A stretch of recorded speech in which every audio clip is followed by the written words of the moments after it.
Yes, friends, let's start with the chapter number 12, water in the atmosphere. Yesterday we discussed about how the water is present in the atmosphere, and there are three processes which makes balance in the water present in the atmosphere. These three processes named evaporation, condensation, yes, good, precipitation. Evaporation also already we discussed, है ना? What do you mean by evaporation? What do you mean by evaporation? When the water is changed into the gaseous form. When the water transforms from liquid to gaseous form, that is called evaporation. And the energy which convert the water into gaseous form, where it comes from? हाँ, वो heat कहाँ से आती है? Sun से. Good. And some factors which determine the rate of evaporation. Can you tell me the factors? Name some factors which determine the rate of evaporation. Size of water area. Size of water area, good. Second, clouds. Temperature. Yes, third, temperature. And or winds, movement of winds, है ना? और एक और था important factor, dryness of air. So these are the factors which determine the rate of evaporation at any places. That's why we experience different rate of evaporation at the different places of the earth. हाँ, clear? Now come to the humidity. Humidity भी हमने कर लिया था. What do you mean by humidity? Amount of water vapor present in the atmosphere. Yes, the amount of water vapor present in the atmosphere is called humidity. Humidity से हमें पता लगता है कि water जो है कितने amount में atmosphere में present है. अब humidity को जानना क्यों जरूरी है? क्योंकि मैंने इसमें एक आपको एक और टर्म बताई थी, saturation. क्या होता है saturation point? What do you mean by saturation point? या सैचुरेटेड एयर? जब कैपेसिटी वाटर वेपर की खत्म हो जाती है. हाँ, नहीं खत्म नहीं हो जाती, वो अटेन कर लेती है उस कैपेसिटी तक वाटर वेपर को. When the air attains the full capacity of its carrying water vapor, the air will be considered as the saturated air. अब एक चीज जब बहुत पूरी तरह से भर जाएगी तो उसकी आगे जो है और होल्डिंग कैपेसिटी नहीं रहेगी, और दैट कॉज द प्रेसिपिटेशन. जब तक कोई एयर अपने सैचुरेशन पॉइंट पर नहीं पहुंचेगी तब तक वहां पर प्रेसिपिटेशन पॉसिबल नहीं होगा. ठीक है. Now come to the main the three types of humidity.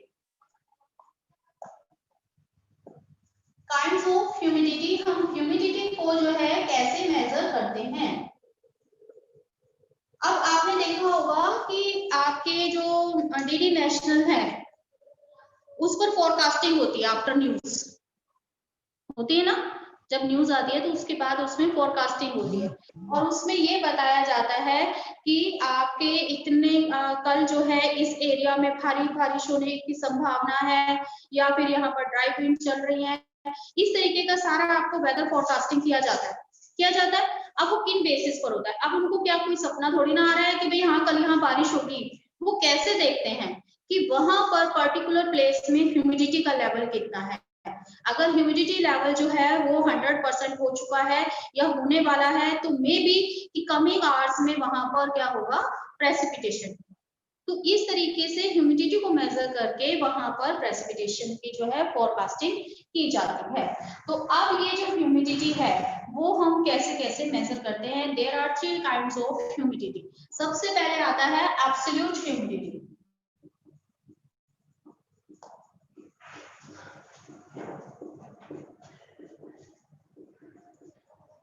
जब भी आपको एब्सोल्यूट वर्ड आएगा तो इसका मतलब हमारे पास एग्जैक्ट अमाउंट किसी भी चीज का, कोई भी चीज का एग्जैक्ट अमाउंट एब्सोल्यूट डाटा कहलाता है.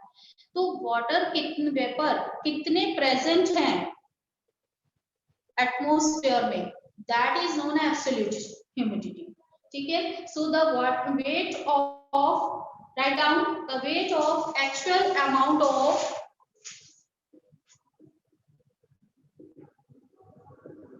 the weight of actual amount of water vapor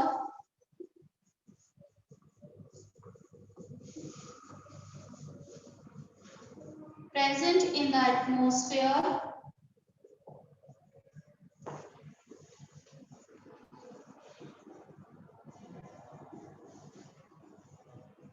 is called absolute humidity.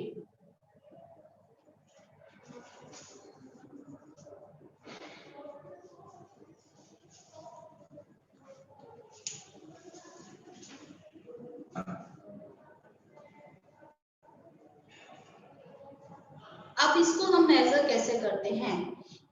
अब हमने कहा एक्चुअल वेट, वाटर वेपर का वेट हम किस पे लेते हैं? ग्राम्स में, और एयर को हम जो है उसका एक पर्टिकुलर प्लेस पर कितना एयर है उसकी हम उसको किस में लेते हैं? क्यूबिक मीटर में। इस तरीके से लिख सकते हैं आप, ऐसे लिख सकते हैं, ठीक। तो absolute humidity is presented as gram per cubic metre. एक क्यूब मीटर एयर में कितने ग्राम प्रेजेंट हैं उसे हम क्या कहेंगे? Absolute humidity. ठीक है, कि एक एरिया, हमने क्यूबिक मीटर एरिया ले लिया, उसमें जितनी एयर है उसमें कितने वाटर वेपर है उसे हम क्या कहेंगे? Absolute humidity. Clear? Now come to the next is specific humidity.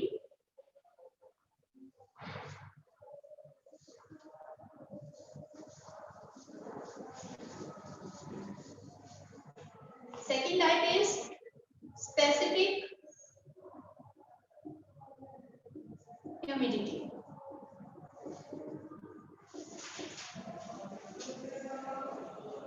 Specific humidity हम कैसे लेते हैं? इसको हम वाटर वेपर के वेट को एयर के वेट से मेजर करते हैं। मींस पहले वाले में हमने क्या लिया था? एयर का वॉल्यूम लिया था, वॉल्यूम लिया था ना, कि कितने वॉल्यूम एयर में कितने वाटर वेपर प्रेजेंट है, वहां पर हमने वॉल्यूम लिया था एयर का। जब हम दोनों ही चीज का वेट लेते हैं, वाटर वेपर्स का भी और एयर का भी, दोनों का हम वेट लेकर हम ह्यूमिडिटी को मेजर करते हैं, तो उसको हम क्या कहेंगे? Specific humidity. सो लिखे, it is the weight of water vapour, it is the weight of water vapor present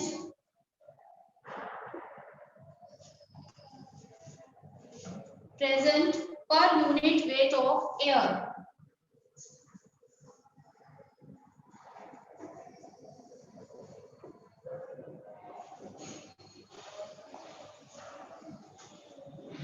अब मैंने कहा इसमें हमने दोनों का वेट लिया, तो हम वाटर वेपर को तो हम ग्राम में डिपिक्ट कर ही रहे हैं, और एयर को हम किस में लेंगे? किलोग्राम में। ठीक है, तो इट मींस जब हम स्पेसिफिक ह्यूमिडिटी फाइंड आउट करते हैं तो हम उसको कैसे मेजर करते हैं? ग्राम पर kilogram.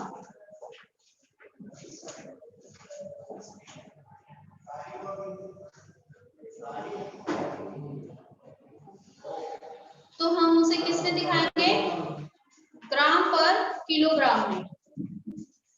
Clear? The unit to measure the specific humidity is gram per kilogram. Clear? अब इसमें हमारा जो टेम्परेचर है उसके डिफरेंस से इस पर कोई भी डिफरेंस नहीं आएगा, क्योंकि हमने एयर का भी वेट लिया है और वाटर वेपर का भी वेट लिया।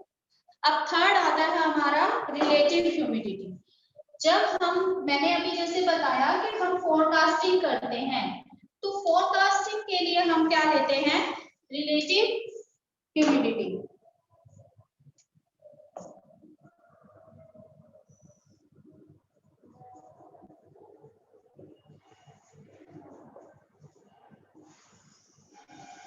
रिलेटिव ह्यूमिडिटी क्या है कि जैसे कि एयर का अपना एक सैचुरेशन पॉइंट है, अब वो सैचुरेशन पॉइंट के कंपैरेटिवली एक्चुअल अमाउंट कितना प्रेजेंट है। सपोज पहले मैं आपको फॉर्मूला से बताती हूँ इसको कि सपोज कि एयर का सैचुरेशन पॉइंट 100 है, 100 पर वो है सैचुरेटेड हो जाएगी, लेकिन अभी उसमें जो है वाटर वेपर सिर्फ 50 है, तो क्या होगा कि ह्यूमिडिटी कितनी होगी, हाफ है ना। वैसे तो आप कह सकते हो कि हाफ है, अभी उसे 50% की और जरूरत है, तो हम इसको क्या करेंगे कि एक्चुअल अमाउंट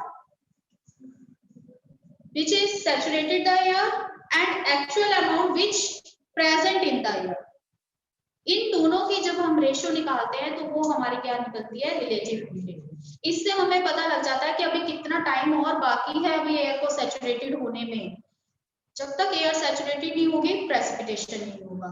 तो इट मींस यहाँ से क्या की जाती है, फोरकास्टिंग की जाती है। So relative humidity is more important rather than the other two kinds of humidity. Now write down its definition.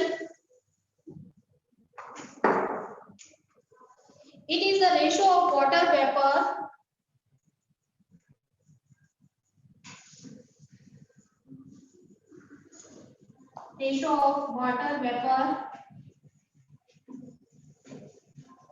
present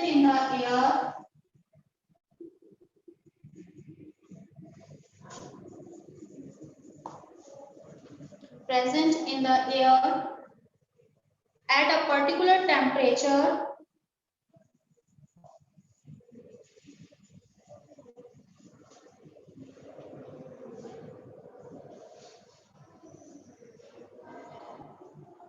and water vapor to be saturated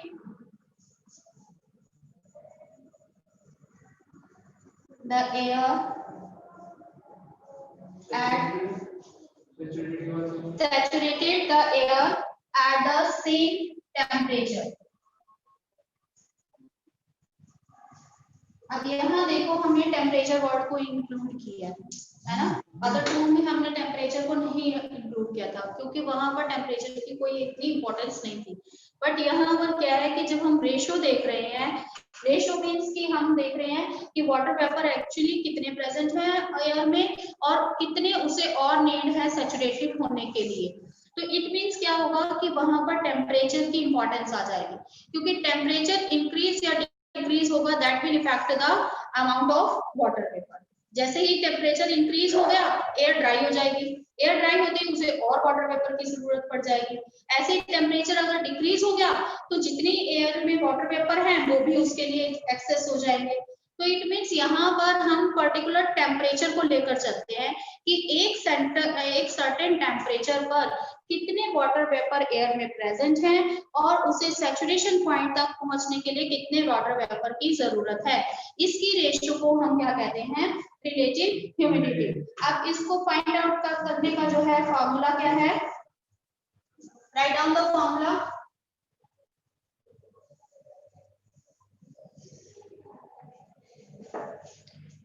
We can depict the relative humidity as R dot H, amount of water vapor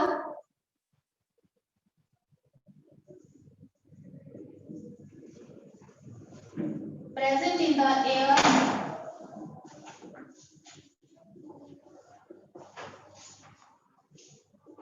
at a certain temperature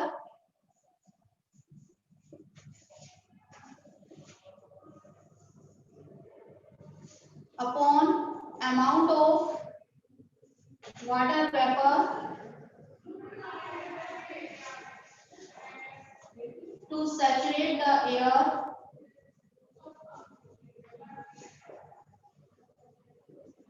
at same temperature into 100, because relative humidity is always depicted in percentage। ठीक, तो percentage में हम इसको depict करते हैं, तो इसके लिए हमने इसमें क्या लगाया, 100 लगाया। अब हम सपोज जैसे अभी मैंने आपको बताया था तो आप क्या निकालोगे कि अभी एट प्रेजेंट सपोज हम मान लेते हैं कि amount of water vapour is present in the air is 50 and the amount which needed to saturate the air, that is 100 up into 100. तो ये क्या आ जाएगा हमारा, it means at a certain temperature there is 50% relative humidity present in the air. Clear है इतना?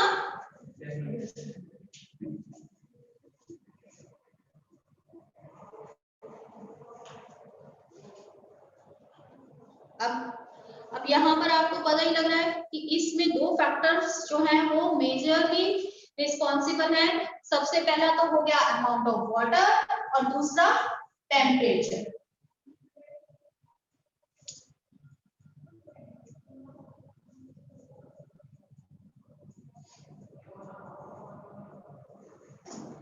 अगर किसी place पर इवेपोरेशन ज्यादा प्रोसेस में हो रहा है, इंक्रीज हो रहा है, तो वाटर वेपर अमाउंट क्या हो जाएगा, इंक्रीज हो जाएगा।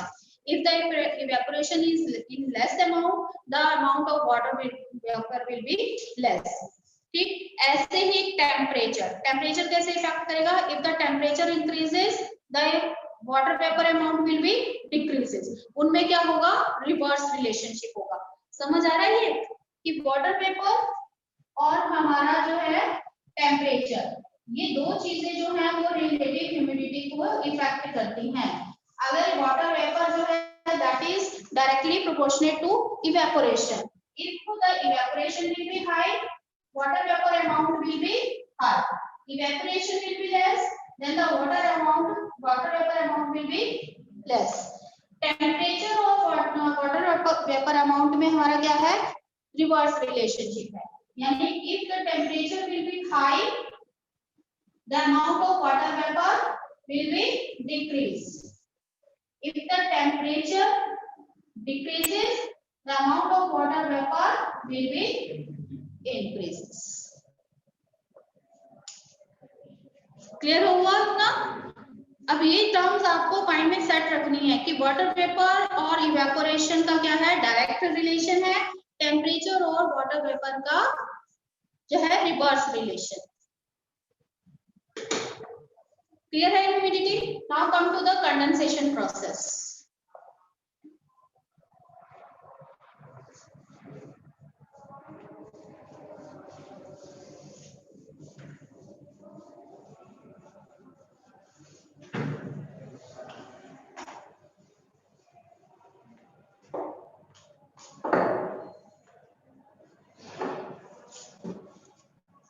Second process is condensation.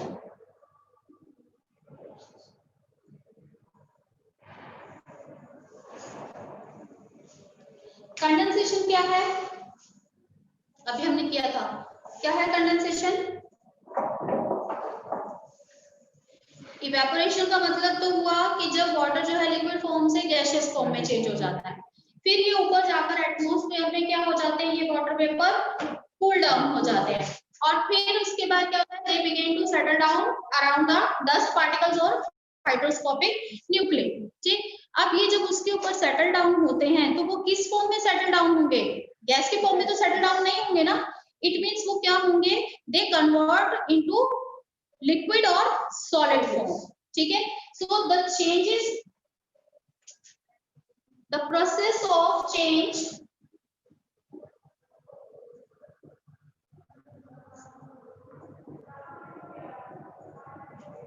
change of water vapor or gas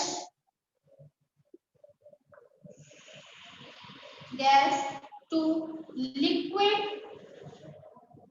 or solid form is called condensation.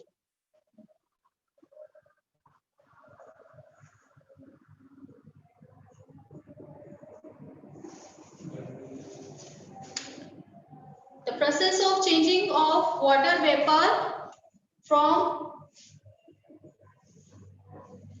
gaseous to liquid और solid form is called condensation. ठीक है, अब ये कंडेंसेशन प्रोसेस जो है वो कैसे होता है? अभी मैंने बताया कि ये तो ठीक है कि जो डस्ट पार्टिकल्स हैं, स्मोक है, एश है, they plays an important role for the condensation like an hygroscopic nuclei। But ये होता कैसे? जैसे कि एयर में वाटर वेपर जाएंगे वो कूल डाउन हो जाएंगे।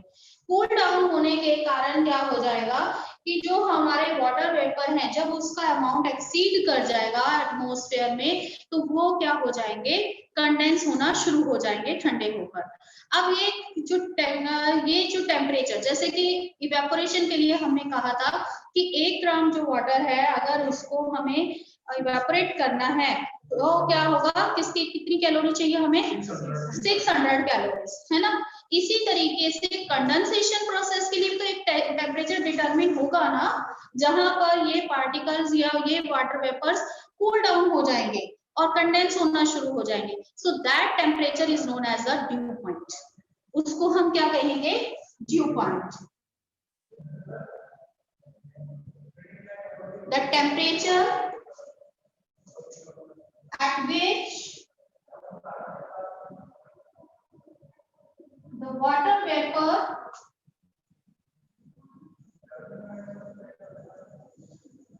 converts or transforms into liquid or solid form is called dew point।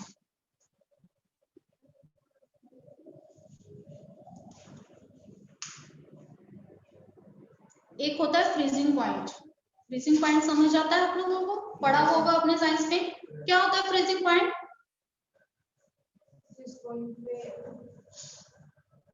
Water liquid से सॉलिड फॉर्म में कन्वर्ट हो जाता है ना, उसको हम फ्रीजिंग पॉइंट कहते हैं।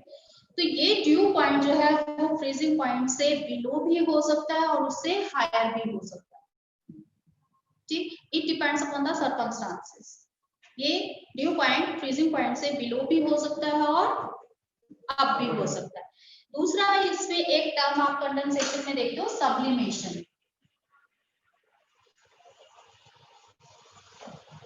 सब्लिमेशन क्या है? जैसे मैंने आपको बताया था कि कुछ फॉर्म्स हैं, जैसे कि हमारा एक तो हो गया वाटर ड्रॉपलेट्स, दूसरा होता है हमारा आइस, थर्ड है मिस्ट, फिर है फॉग, फिर है clouds. All these are the form of condensation. ये डिपेंड करता है कि वहां का ड्यू पॉइंट क्या होगा और उसके अकॉर्डिंग वाटर जो है, गैस जो है, वेपर किस फॉर्म में कन्वर्ट होते हैं। ड्रॉपलेट्स की फॉर्म में कन्वर्ट होते हैं, आइस की, मिस्ट की, फॉग की या क्लाउड की फॉर्म में। ठीक, अब यहाँ पर क्या है, जब वाटर ड्रॉपलेट की फॉर्म में है तो वो हमारा कंडेंसेशन है ही। लेकिन सब्लिमेशन प्रोसेस क्या है कि जब ये जो वाटर वेपर है वो लिक्विड फॉर्म में चेंज ना होकर डायरेक्ट किस फॉर्म में चेंज हो जाता है? सॉलिड फॉर्म में। ठीक है, तो उस प्रोसेस को हम क्या कहेंगे? Sublimation. When the water vapour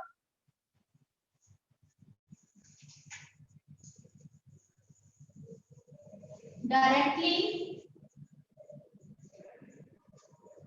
transformed in solid form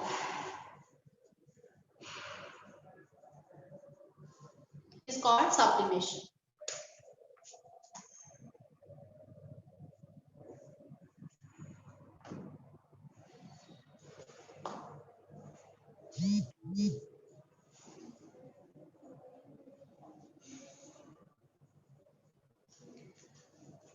clear है इतना पॉइंट? अब कंडेंसेशन प्रोसेस के लिए दो फैक्टर्स का होना बहुत जरूरी है। सबसे पहले तो हमने कहा वाटर वेपर, है ना।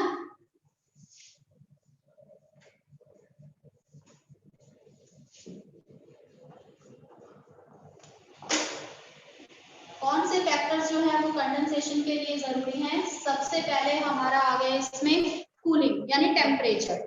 ठीक है ना, तो cooling of the water vapour, जब तक वो कूल डाउन नहीं होंगे एक सर्टेन टेम्परेचर पर, तब तक कंडेंसेशन प्रोसेस पॉसिबल नहीं होगा। दूसरी चीज है इसमें हमारी relative humidity. Relative humidity means जब तक हमारी एयर फुल सैचुरेटेड नहीं होगी कंडेंसेशन प्रोसेस नहीं होगा, क्योंकि जब तक वो सैचुरेटेड नहीं हो रही तो वो और वाटर वेपर गेन करती जाएगी और वो तब तक सेटल डाउन नहीं होगी। जब उसकी वाटर होल्डिंग कैपेसिटी फुल हो जाएगी तभी उसके बाद क्या होगा, कंडेंसेशन प्रोसेस होगा। तो ये चीज अभी कितना कंडेंसेशन प्रोसेस होने में टाइम है, ये चीज हमें कौन बताएगा, रिलेटिव ह्यूमिडिटी। अभी हमने किया था, है ना, कि एक्चुअल अभी कितने वाटर वेपर अमाउंट है और कितने और चाहिए उसे एयर को। तो यहाँ पर हमें दो चीजें जो है कंडेंसेशन प्रोसेस के लिए, these are two factors which determine the process of condensation. First, cooling of the water vapor and second is the relative humidity. अब कुछ ऐसे चेंजेस हैं कि कई बार जैसे कि टेम्परेचर है, टेम्परेचर रिलेटिव ह्यूमिडिटी को चेंज करता है। ऐसे ही हमारी जो है कुछ और, जैसे कि वाटर वेपर अमाउंट इंक्रीज हो गया, तो इस तरीके से कुछ ऐसे प्रोसेसेस हैं जो एक कंडेंसेशन प्रोसेस को फास्टर भी कर सकते हैं और उसको स्लोअर भी कर सकते हैं। कैसे, ये चार चीजें कौन सी हैं, कौन सी 4 कंडीशंस हैं जो कंडेंसेशन प्रोसेस में डिफरेंसेस ला सकती हैं।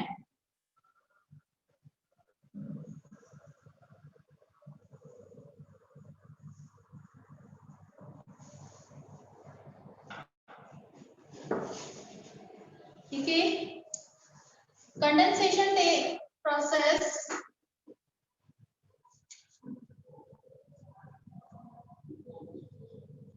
condensation takes place in following conditions.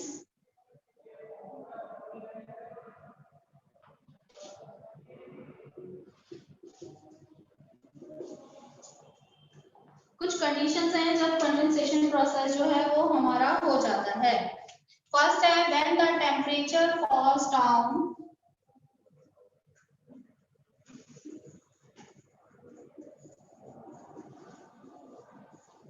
temperature falls down below the dew point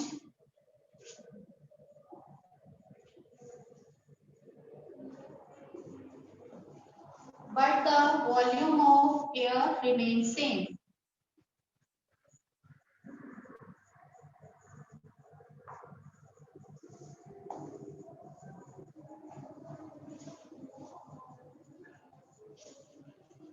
कभी कभी एयर जो है अपने सैचुरेशन पॉइंट तक नहीं पहुंचती, तब भी कंडेंसेशन प्रोसेस हो जाता है।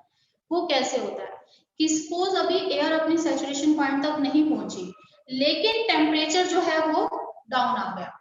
जैसे ही टेम्परेचर डाउन आएगा तो हमारा इसका मतलब क्या हो जाएगा, वाटर वेपर अमाउंट इंक्रीज हो गया। अब देखो यहाँ पर मैंने कहा वॉल्यूम में एयर जो है वो सेम रहता है, लेकिन टेम्परेचर ड्रॉप डाउन हो जाता है।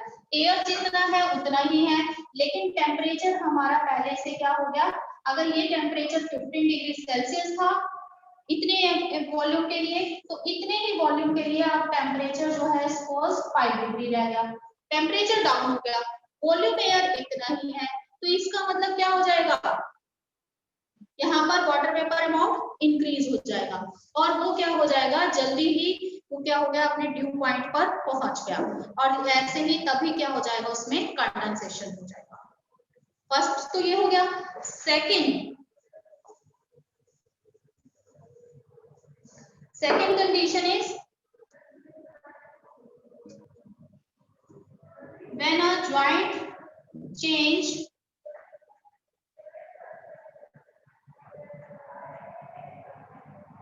in temperature and air, जब एयर और टेम्परेचर में दोनों में ही ज्वाइंट चेंजेस आ जाए, मींस कि क्या होगा कि हमारा जो मॉइस्चर होल्डिंग कैपेसिटी है एयर की वो भी डिक्रीज हो जाए और टेम्परेचर भी डिक्रीज हो जाए। दोनों ही चीजें जब डिक्रीज हो जाएंगी तो इट मींस वो क्या हो जाएगा, जल्दी ही अपने ड्यू पॉइंट पर पहुंच जाएगा और क्या हो जाएगा, कंडेंसेशन प्रोसेस। ठीक, थर्ड है if the water vapour amount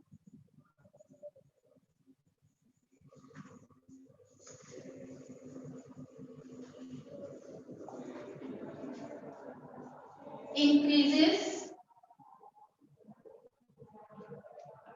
due to any reason. अब हमने कल भी किया था कि वाटर वेपर अमाउंट जो है वो इंक्रीज हो जाता है। अगर किसी ड्राई एयर में मॉइस्ट एयर मिक्स हो जाती है तो वो सडनली उसके वाटर वेपर अमाउंट को क्या कर देगी, इंक्रीज कर देगी। टेम्परेचर वही रह रहा है हमारा, लेकिन उसमें दूसरी एयर के, वेट एयर के मिक्स होने से वाटर अमाउंट क्या हो जाएगा, इंक्रीज हो जाएगा, और वो अपने ही जल्दी ही सैचुरेशन पॉइंट तक पहुंच जाएगी एयर, और कंडेंसेशन प्रोसेस पॉसिबल हो जाएगा। क्लियर है कि कौन से 3 प्रोसेसेस जो है कंडेंसेशन प्रोसेस को पॉसिबल करते हैं। एक तो तब कि जब हमारा टेम्परेचर ड्रॉप डाउन हो जाए बिलो द ड्यू पॉइंट, लेकिन वॉल्यूम ऑफ एयर हमारा सेम रहे। सेकेंड कि जब दोनों में ही ज्वाइंट चेंज आ जाए, टेम्परेचर में भी और वॉल्यूम ऑफ एयर में भी, टेम्परेचर भी डाउन हो जाए और वॉल्यूम ऑफ एयर भी, then the air will get saturated soon. Third, if the water vapor amount increases in the air due to any reason, then the air will reach its saturated point. इतना process समझ आया। अब यहाँ पर आपको due point की importance पता लग गई हो गई कि कंडेंसेशन प्रोसेस के लिए ड्यू पॉइंट की इंपॉर्टेंस क्या है। जब तक एयर जो है, टेम्परेचर जो है वो अपने ड्यू पॉइंट तक नहीं पहुंचता, तब तक जो है कंडेंसेशन प्रोसेस नहीं होगा। और जो टेम्परेचर है वो ड्यू पॉइंट से बिलो रहता है या अप रहता है, इस पर डिपेंड करेगा कि हमारा कंडेंसेशन प्रोसेस किस फॉर्म में होगा, यानी वाटर ड्रॉपलेट के फॉर्म में होगा या आइस की फॉर्म में होगा, यानी सॉलिड की फॉर्म में होगा। क्लियर है। अब हम डिफरेंट फॉर्म ऑफ कंडेंसेशन करें, उसके लिए आपको ये पॉइंट क्लियर होना बहुत जरूरी है। करें नेक्स्ट, चलिए डिफरेंट फॉर्म्स ऑफ कंडेंसेशन आज हम करते हैं।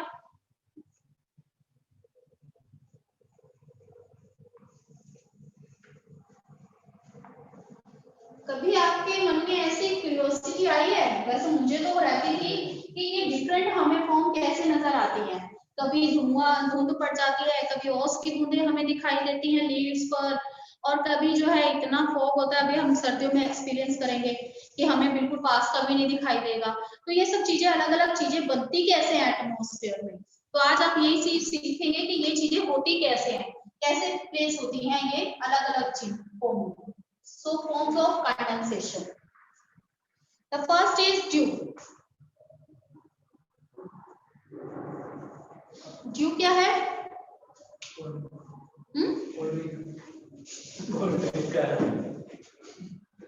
dew है ओस की बूंदे, है ना, जो आप सुबह सुबह जो है आप विंटर्स में देखते हो, आपके जो ओपन एरिया है उसमें आपको बहुत इजीली दिखाई देती है। जो ट्रीज पर, लीव्स पर, उनके आपको कुछ पानी की बूंदें दिखाई देती है, जिसको हम ड्यू कहते हैं, ओस कहते हैं सिंपल। तो इसका मतलब क्या होता है कि ये कैसे बने। मोस्टली आपने कभी देखा कि गर्मियों में आपको ड्यू दिखाई दी हो? नहीं होता ना। कब हमें ओस दिखाई देती है आपको? अब जैसे जैसे विंटर्स आएंगे। अब विंटर्स में क्या होता है, विंटर्स में